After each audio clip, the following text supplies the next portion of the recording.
नमो नमः मित्रों। मित्रों, आज हम इस कक्षा में लता शब्द के रूप पढ़ेंगे।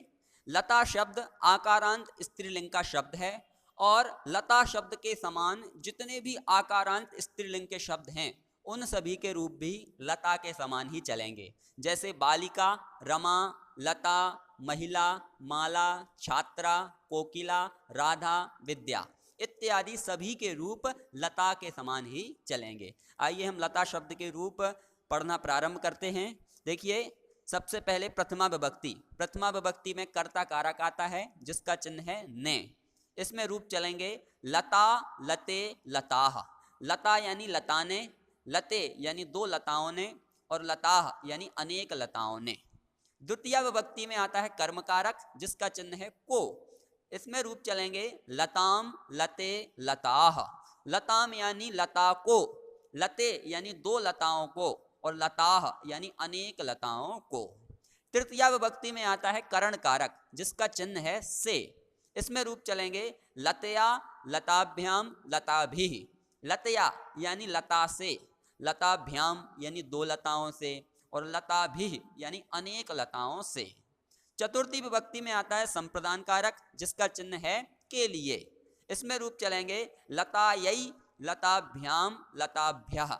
लतायै यानी लता के लिए, लताभ्याम यानी दो लताओं के लिए, लताभ्यः यानी अनेक लताओं के लिए।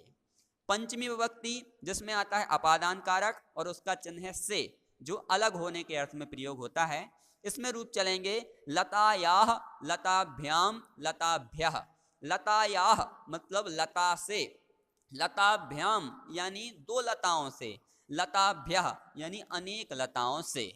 फिर है षष्ठी विभक्ति जिसमें संबंध कारक आता है और उसका चिन्ह है का, के, की, रा, रे, री।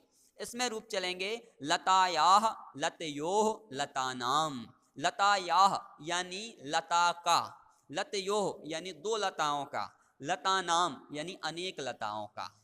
सप्तमी विभक्ति में आता है अधिकरण कारक जिसका चिन्ह है में या पर। इसमें रूप चलेंगे लतायाम, लतयोः, लतासु। लतायाम यानी लता में या लता पर, लतयोः यानी दो लताओं में, लतासु यानी अनेक लताओं में। फिर आता है संबोधन कारक, संबोधन है और इसका चिन्ह है हे, अरे, भो। जब अपन किसी को पुकारते हैं तो संबोधन का प्रयोग करते हैं। इसमें रूप चलेंगे हे लते, हे लते, हे लताः। जब अपन किसी एक लता को पुकारेंगे तो बोलेंगे हे लते। जब दो लताओं को पुकारेंगे तो भी अपन यही बोलेंगे हे लते, और जब बहुत सारी लताओं को पुकारेंगे तो बोलेंगे हे लताः।